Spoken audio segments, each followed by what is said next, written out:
Can you please be quiet and let the professionals speak? Dominic's voice sliced through the concrete dust hanging in the air, his words landing like a sledgehammer across the scaffolding of Aurora Tower. The entire construction crew froze mid-motion. Hammers stopped swinging. Drills went silent. 57 floors above Manhattan streets, time itself seemed to hold its breath. Andre Whitlock stood motionless beside the blueprint table, his calloused hands resting on structural plans worth more than Dominic's annual salary. At 34, with a neatly trimmed beard and eyes that had seen more than most engineers fresh out of MIT could imagine, Andre didn't flinch. He simply looked up, measuring the younger man with the kind of calm that comes from knowing something others don't. We don't pay construction workers to question engineering decisions, Dominic continued, his polished black shoes clicking against the temporary flooring as he circled Andre like a predator circling prey. His crisp white shirt stayed impossibly clean despite the grime coating everything else on site. Maybe stick to stacking bricks and leave structural analysis to people who actually understand load-bearing mathematics. The crew exchanged glances. Miguel, a foreman who'd worked construction for 23 years, gripped his clipboard tighter. Jamal, operating the crane controls, leaned forward to hear better. Even the traffic noise from 47th Street seemed to quiet, as if the city itself wanted to witness what happened next. Andre's jaw tightened almost imperceptibly. A single bead of sweat traced down his temple, catching the late afternoon sun streaming through the skeletal framework of what would become New York's newest landmark. The $1.4 billion Aurora Tower stretched above them like a promise, like a monument to everything money and ambition could build. But right now, in this moment, it felt more like a cage. I'm simply pointing out the foundation specs are misaligned by 3 degrees, Andre said, his voice steady but firm enough to carry across the platform. If we don't correct this now, we risk structural compromise on floors 40 through 60. Hi friend, before we continue the story, kindly tell us where are you watching from. And hit that subscribe button now for you to get more, and I have something new for you tomorrow. Stay tuned. Thanks. Let's continue. Dominic's face flushed red. He stepped closer, close enough that Andre could smell the expensive cologne mixed with arrogance. Are you seriously challenging my calculations? I graduated top of my class. I've worked on projects in San Francisco, Seattle, Boston. I don't need some. He paused, his eyes scanning Andre's work clothes with barely concealed contempt, some labor telling me how to do my job. The silence that followed was suffocating. Every man on that platform knew what Dominic had almost said. Every man felt the weight of those unspoken words hanging in the air like smoke. Andre's phone vibrated in his pocket. Once. Twice. He ignored it. I have final authority on this site, Dominic announced, turning to address the entire crew now. Anyone who can't follow my specifications without questioning them can pack up and leave. There are 100 workers in this city who'd kill for these positions. Miguel's radio crackled. A voice came through garbled, urgent, something about an arrival. But Dominic raised his hand, silencing it. Andre's fingers drummed once against the blueprint table. A rhythm only he understood. A pattern that meant something was about to shift. His eyes tracked to the construction elevator, then to the street entrance below. His expression remained unreadable, but something flickered there. Recognition. Anticipation. Control. Dominic pulled out his tablet, swiping through engineering models with theatrical precision. Look, I'll make this simple for everyone. This is a billion-dollar project. We follow my engineering protocol exactly. No deviations. No suggestions from people who learned their trade from YouTube videos. The crew shifted uncomfortably. Jamal caught Andre's eye, a silent question passing between them. Andre gave the smallest shake of his head. Not yet. Now, if we're done wasting time, Dominic said, his voice dripping with dismissal, I need everyone back to work. And Andre, I'll need you to focus on mixing concrete for the next pour. Leave the thinking to those of us qualified to do it. Andre nodded slowly. Too slowly. His mouth curved into something that wasn't quite a smile. Understood. But as Dominic turned away, satisfied with his public humiliation, André reached into his vest pocket and pressed a single button on a device hidden there. Somewhere in the building, security cameras shifted angles. Somewhere in an office across town, a notification pinged on an executive's phone. Miguel's radio crackled again. This time louder. More insistent. "Sir, we have an arrival. Black SUV. Security detail." Dominic grabbed the radio. "Not now." "I said not now." But it was too late. Every worker's phone buzzed simultaneously. A message flashed across screens: "The owner is on site. All supervisors report to ground level immediately." The color drained from Dominic's face. His tablet nearly slipped from his hands. "What? That's impossible. The owner never comes to active sites. Who authorized?" André stood perfectly still, watching Dominic panic. His calm hadn't broken once. Not during the insults. Not during the threats. And certainly not now, as panic crept across the engineer's features like cracks in concrete. From 57 floors below, the sound of car doors slamming echoed up through the steel skeleton. Voices. Multiple voices. Authority in every syllable. Dominic spun to face André, something like fear finally replacing the arrogance. "Did you know about this?" André met his gaze. Held it. Let the question hang unanswered in the space between them. What Dominic didn't know could fill every floor of Aurora Tower. Will Dominic discover who André really is before it's too late? André's hard hat hit the concrete with a sharp crack that made every worker jump. What they saw next stopped hearts. Beneath the yellow safety helmet, beneath the dust-covered vest, André wore a perfectly tailored charcoal suit. Tom Ford. The kind Wall Street executives wore to close billion-dollar deals. His white shirt was crisp despite hours on the scaffolding. Diamond cufflinks caught the sunlight streaming through Aurora Tower's steel frame. Dominic stumbled backward, his tablet clattering to the ground. André reached into his vest and pulled out a leather briefcase. Not the cheap kind. The kind that cost more than 3 months of construction wages. He set it on the blueprint table with deliberate precision, the metallic click echoing across the platform like a judge's gavel. "What is this?" Dominic's voice cracked. "What are you doing?" The construction elevator doors opened. Out stepped 3 men in dark suits, earpieces visible, moving with the practiced efficiency of executive security. Behind them came someone else. Victor Hawthorne.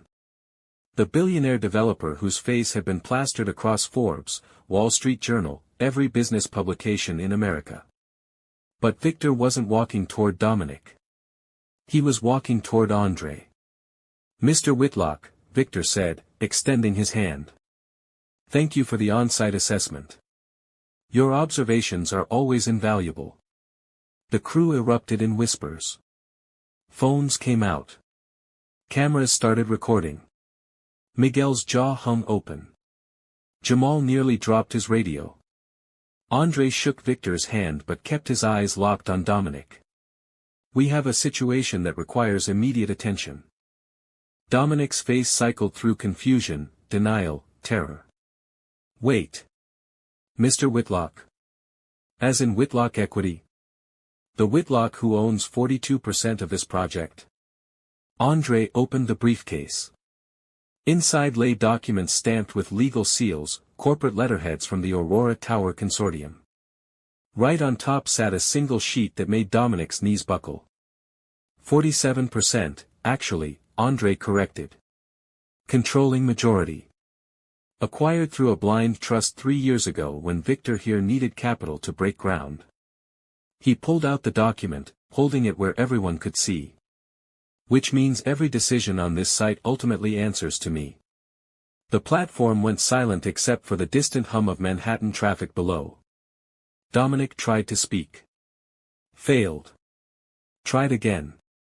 But you were mixing concrete. You were checking foundation specs like a common.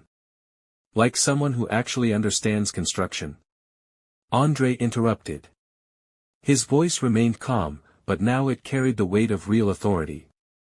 I started framing houses in Dallas when I was 16. Worked my way through MIT taking night classes while running crews in Boston. Built my first development in Seattle at 28. He stepped closer to Dominic. I don't just invest in buildings. I understand every bolt, every beam, every calculation that keeps them standing. Miguel started clapping. Slowly at first, then louder. Jamal joined. Then the entire crew erupted in applause and cheers that rang through the skeletal tower like thunder. Dominic's hands trembled. I didn't know. How could I have known? Andre pulled out his phone, swiping through footage. For the past 4 hours, every camera on this site has been recording. Every insult. Every dismissal. Every safety violation you ignored because you assumed you knew better than workers with decades of experience. The footage played on Andre's screen. Dominic's voice echoed back, we don't pay construction workers to question engineering decisions. The timestamp showed 2:47 p.m. Less than 3 hours ago. You told me to stick to stacking bricks, Andre continued, his voice cutting through Dominic's attempt to interrupt. You questioned whether I learned my trade from YouTube. You threatened to fire anyone who challenged your authority. He paused, letting each accusation land. But the real issue isn't your arrogance, Dominic. It's what your arrogance cost this project. Andre pointed to the blueprint table. Those foundation specs you insisted were correct? They're off by 3 degrees. Exactly as I stated. If we'd poured concrete tomorrow as scheduled, floors 40 through 60 would have been structurally compromised within 5 years. Do you understand what that means for a building designed to last a century? The color drained completely from Dominic's face. Victor stepped forward, his expression granite hard. It means lawsuits. It means lives at risk. It means the Aurora Tower name destroyed before we even finish construction. Andre closed the briefcase but didn't put it down. You have a choice now, Dominic. You can walk off this site quietly, or I can make this public. Every news outlet in New York would love footage of an MIT engineer humiliating workers then getting exposed for incompetence. Dominic's mouth opened and closed like a fish drowning in air. But here's what you don't understand yet, Andre said, his voice dropping lower. This wasn't just about you being wrong. This was about respect. About recognizing that intelligence and experience don't always come wrapped in Ivy League credentials. The crew pressed closer, phones still recording, capturing every word for the viral moment this was about to become. Andre pulled one more document from the briefcase. An official termination notice, already signed, dated, stamped with corporate approval. Dominic Callahan, Andre announced loud enough for everyone to hear, you're dismissed from Aurora Tower effective immediately. Security will escort you from the premises. The 2 security guards moved forward. But Andre wasn't finished. However, he said, and the single word stopped everyone cold, I'm going to offer you something you didn't offer me. A chance. What will Andre's offer be? And will Dominic take it? Dominic stood frozen between the 2 security guards, his career disintegrating in real time, broadcast across 50 camera phones to audiences that would number in the millions by nightfall. Andre handed the termination notice to Victor, then turned back in real time, broadcast across 50 camera phones to audiences that would number in the millions by nightfall. Andre handed the termination notice to Victor, then turned back to face the engineer whose arrogance had collapsed faster than a building with faulty specs. You made 3 critical errors today, Andre said, his voice carrying across the platform with the authority of someone who'd earned every word. First, you assumed competence comes from credentials rather than experience. Second, you weaponized humiliation instead of leading with respect. Third, you ignored safety because your ego wouldn't allow you to be corrected. Dominic's lips trembled. The crowd pressed tighter, hungry for justice, for vindication, for the reckoning they'd all witnessed building since Andre first picked up that blueprint. Those errors could have killed people, Andre continued. In 5 years, when those upper floors started showing stress fractures, when engineers investigated and found the foundation misalignment, people would have asked who signed off on those specs. Your name would have been attached to a catastrophe. Miguel nodded from the crowd. Workers murmured agreement. But here's what else I know about you, Dominic, Andre said, and something shifted in his tone. Not softer, but different. More measured. You graduated top of your class at MIT. Your structural calculations for the Los Angeles metro expansion were brilliant. Your work on the Seattle waterfront project saved the city $14 million in material costs. Dominic blinked, confusion cutting through the fear. I didn't just watch you humiliate workers today, Andre explained. I've been tracking your career for 6 months. Ever since Victor brought you onto this project, I've been monitoring your decisions, your calculations, your leadership style. He paused. Your engineering mind is exceptional. Your character is what needs work. The crowd's energy shifted. Anger began mixing with curiosity. Andre pulled out his phone again, but this time he showed Dominic a different screen. An email chain. Job offers. Consulting positions at firms in Miami, Dallas, San Francisco. All dated within the past week. All rescinded within the past hour. Word travels fast in this industry, Andre said. By tomorrow morning, every major development firm from New York to Los Angeles will have footage of you dismissing safety concerns and disrespecting experienced workers. Your name will be associated with arrogance and incompetence regardless of your actual engineering skills. Dominic's knees buckled.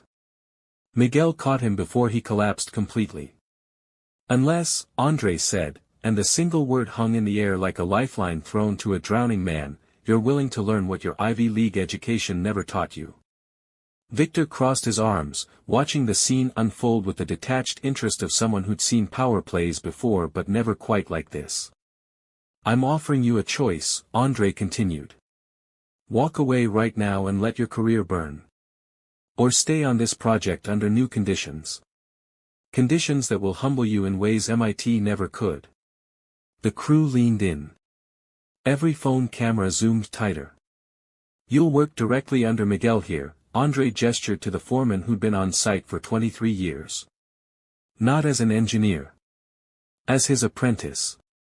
You'll spend the next 6 months learning what construction actually means from ground level. Mixing concrete. Hauling materials. Understanding the physical reality of every calculation you've only ever done on paper. Dominic's eyes widened. You want me to? I want you to understand that the men you dismissed as laborers today are the reason buildings stand or fall, Andre cut him off. Your math means nothing if the people implementing it don't respect you enough to flag your mistakes. Miguel stepped forward, his weathered hand still gripping Dominic's arm. I've seen 100 engineers like you, kid. Smart as hell on paper.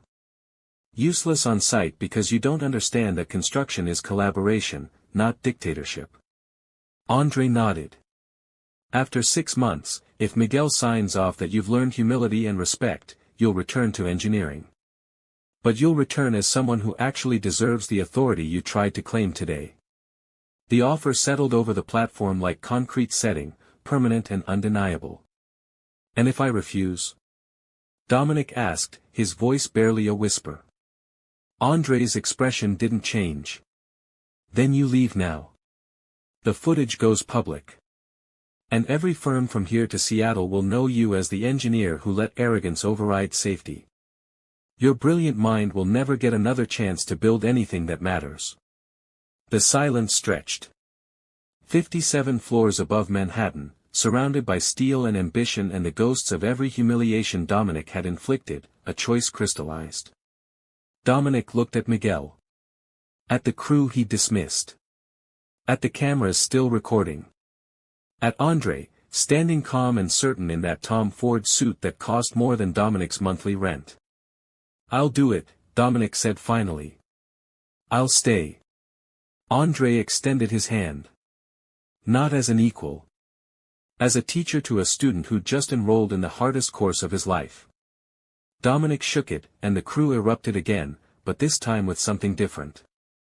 Not just vindication. Something closer to hope. Report to Miguel at 6 a.m. tomorrow, Andre instructed. Bring work boots. Leave the arrogance at home. As the security guard stepped back and Dominic stumbled toward Miguel, Andre turned to Victor. The foundation specs need immediate correction. I want a full structural review by Friday.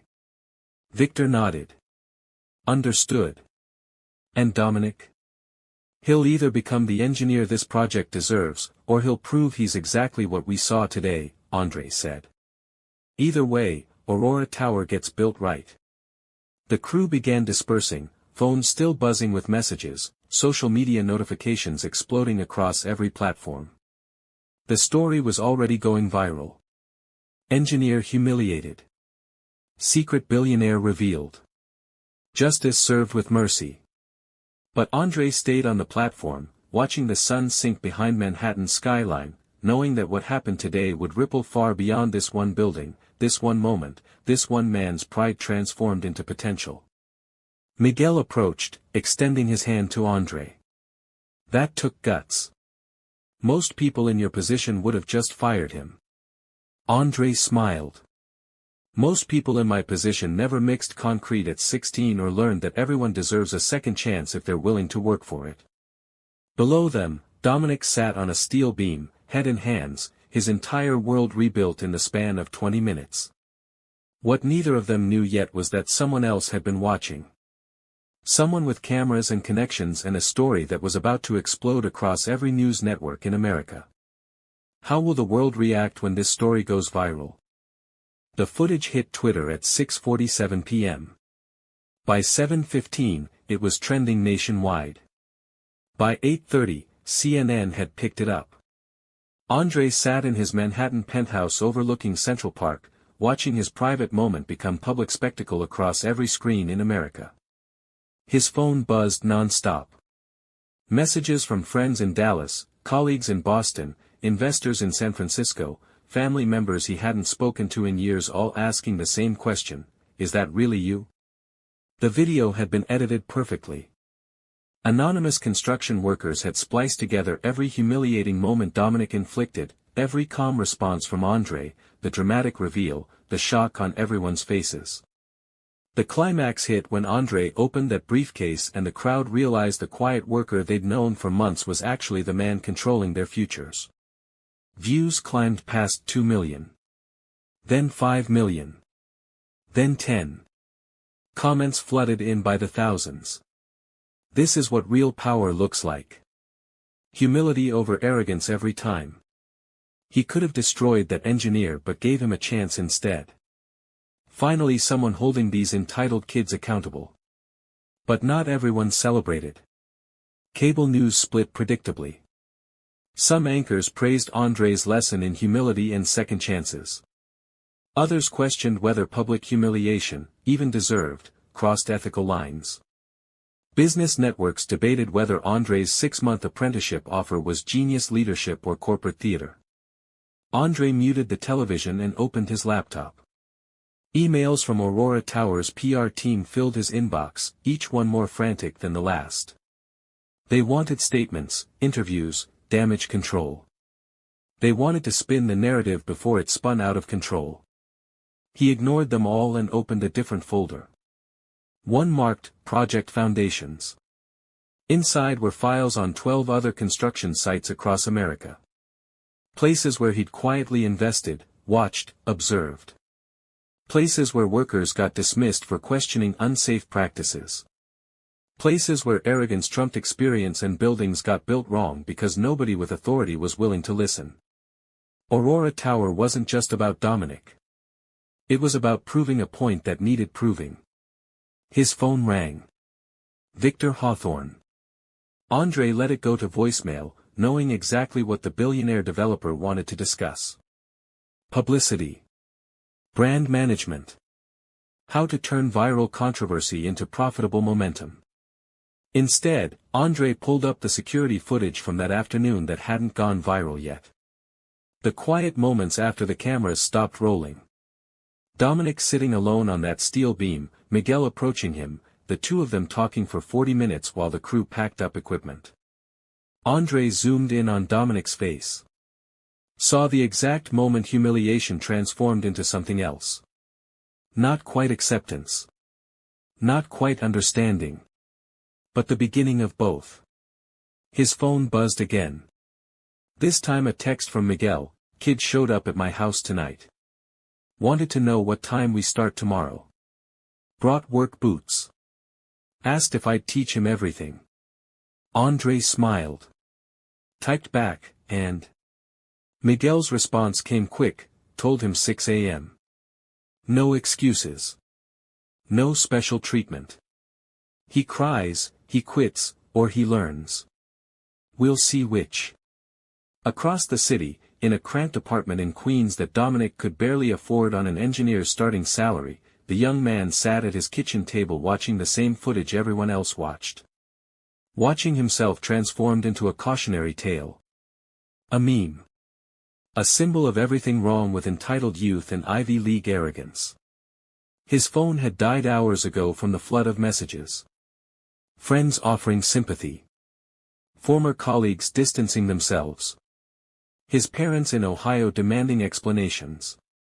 His ex-girlfriend from MIT sending a single text, karma. But Dominic wasn't reading messages anymore. He was reading something else. A book Miguel had handed him before leaving the site. Construction Safety and Site Management, Practical Applications. Published 1987. Pages worn from decades of use. Notes in the margins written by hands that had actually built things. He turned to chapter 3, recognizing when your calculations meet reality. The first paragraph stopped him cold. An engineer who cannot listen to experienced workers is an engineer who will eventually kill someone. Mathematics describes potential. Human wisdom determines outcome. Dominic read it again. Then again. Then picked up a notebook and started writing. Back in Manhattan, Andre's phone lit up with a new notification. Not from social media. From an encrypted network he maintained with investors, developers, and reformers who believed construction could be better, safer, more equitable. The message was simple: Seattle project manager saw your footage. Wants to implement similar accountability measures. Can we talk? Then another: Boston developers asking if you'll consult on workplace culture reform. Then another: Miami Construction Union wants you to speak at their conference. The ripples were spreading faster than even Andre had anticipated. His assistant knocked on the penthouse door, entering with a tablet showing real-time social media analytics. Sir, you're being mentioned every 12 seconds across all platforms. Major news networks want interviews. Good Morning America called. The Today Show. 60 Minutes wants a feature. Andre closed his laptop. Tell them all no. This story isn't about me becoming a celebrity. It's about whether Dominic Callahan shows up at 6 a.m. tomorrow ready to learn. The assistant blinked. But sir, this is the kind of publicity that turns a teaching moment into a circus, Andre interrupted. Schedule a single interview. Local New York news. Small outlet. I'll give them 20 minutes to discuss workplace respect and safety standards. Nothing more. The assistant nodded and left. Andre walked to his penthouse window, looking out over Manhattan's glittering skyline. Somewhere in that sea of lights, Dominic was making a choice about who he wanted to become. Somewhere out there, Miguel was preparing lessons that would either break a young engineer's arrogance or rebuild it into something useful. And somewhere, in construction sites from Los Angeles to Miami to Dallas, workers were watching footage and asking themselves, what would happen if more people with power chose teaching over vengeance? His phone buzzed one more time.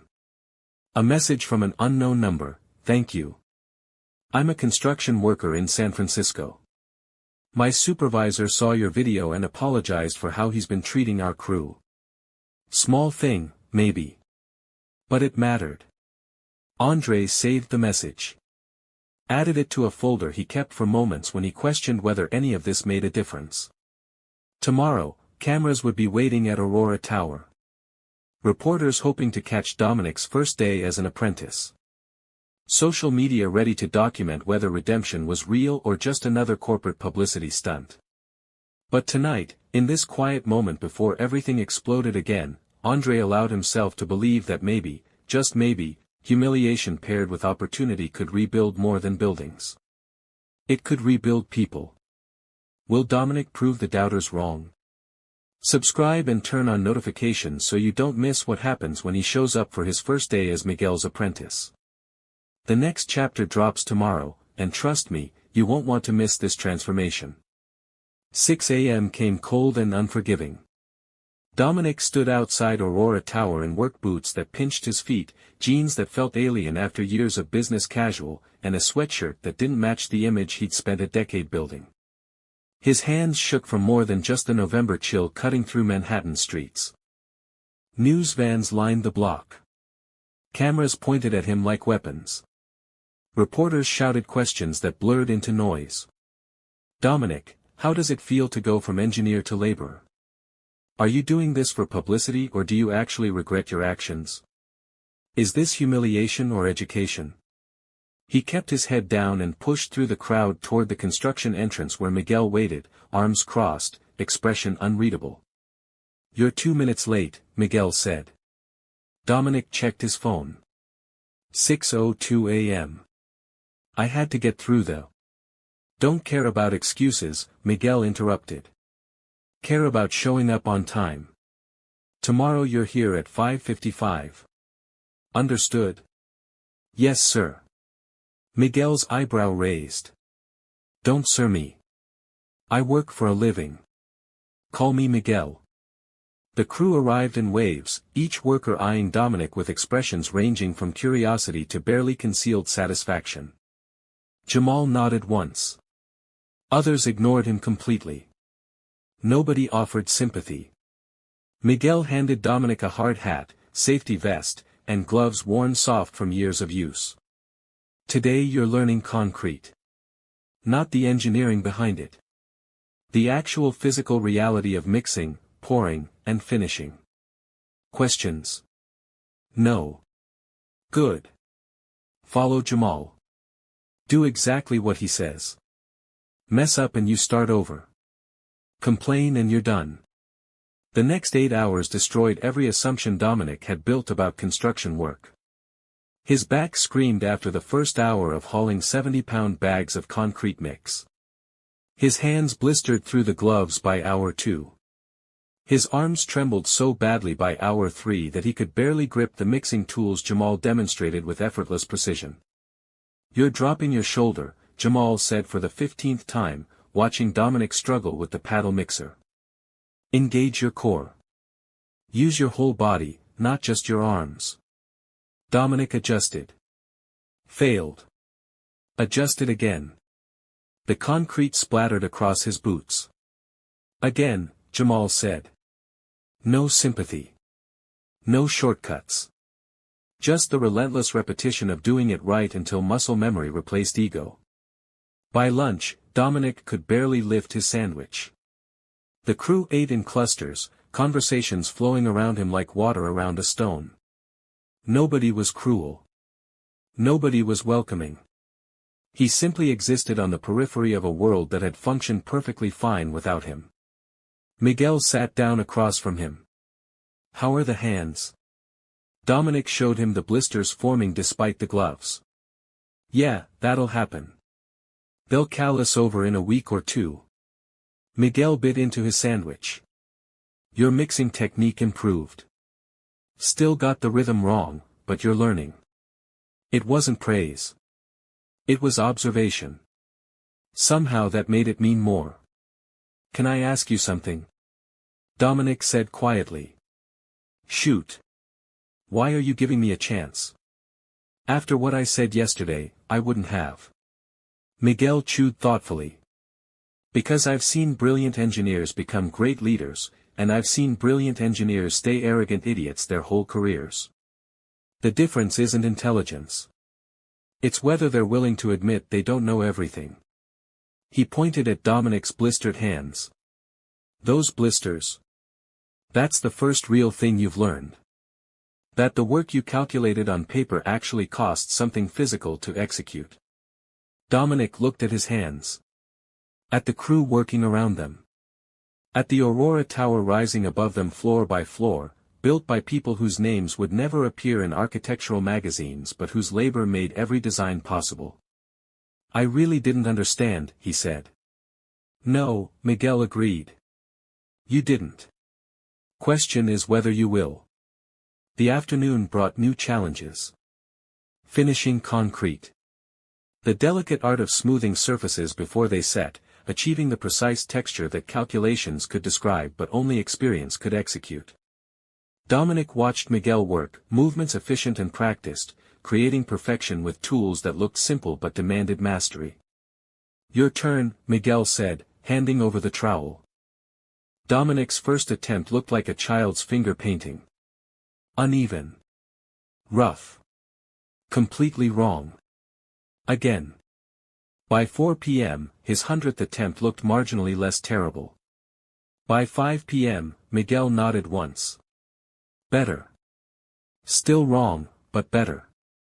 When the day finally ended, Dominic could barely walk to the subway. Every muscle screamed. His hands throbbed. His pride, already shattered yesterday, found new depths to excavate. But as he rode the train home, swaying with exhaustion, he pulled out his phone. The footage from yesterday had reached 40 million views. Comments still poured in by the thousands. His face had become a meme, a cautionary tale, a symbol. He almost deleted his social media. Almost threw his phone across the subway car. Instead, he opened his notes app and typed, Day 1. Learn that calculations mean nothing if you can't respect the people who execute them. Learn that my hands are soft from years of avoiding real work. Learn that humility isn't something you choose. It's something that gets beaten into you by reality. He didn't post it. Just saved it. A private record of transformation that might never be complete. Back at Aurora Tower, Miguel stood on the 57th floor, looking down at the foundation Dominic had questioned yesterday. The specs had been corrected. The concrete would pour tomorrow, aligned properly, safe for the next century. His phone buzzed. A message from Andre, how'd he do? Miguel typed back, he showed up. That's more than most would have done. We'll see if he shows up tomorrow. Andre's response came quick, and if he does? Then maybe there's hope for him yet. Across the city, in newsrooms and living rooms and construction sites from Seattle to Miami, people watched follow-up coverage. Some rooted for Dominic's redemption. Others wanted to see him fail. Everyone had an opinion about whether public humiliation paired with second chances was justice or theater. But in Miguel's experience, the only opinion that mattered was the one Dominic formed about himself. The one that would determine whether he quit after a week or stuck it out for 6 months. The one that would decide if yesterday's viral moment became a turning point or just another internet controversy forgotten by next month. Tomorrow would be day 2. Then day 3. Then weeks and months of the same relentless work, the same physical exhaustion, the same slow accumulation of understanding that couldn't be taught in classrooms or calculated on paper. The cameras would eventually leave. The social media buzz would fade. The world would move on to the next viral moment. But Dominic's choice to show up or quit would remain, private and permanent, witnessed only by the crew who'd seen hundreds of people claim they wanted to change and watched most of them fail when change required actual work. Miguel locked up the site, the Manhattan skyline glowing behind him, and wondered which version of Dominic Callahan would emerge from the next 6 months. Only time would tell. What happens next will shock you. Subscribe now and hit that notification bell because tomorrow's chapter reveals whether Dominic makes it through his first week or becomes just another cautionary tale. This story isn't over yet, and you won't want to miss what happens when pride meets reality day after day after day. 6 months passed like concrete setting, slow and permanent. The cameras left after week 2 when Dominic didn't quit and the story lost its viral edge. Social media moved on to fresher controversies.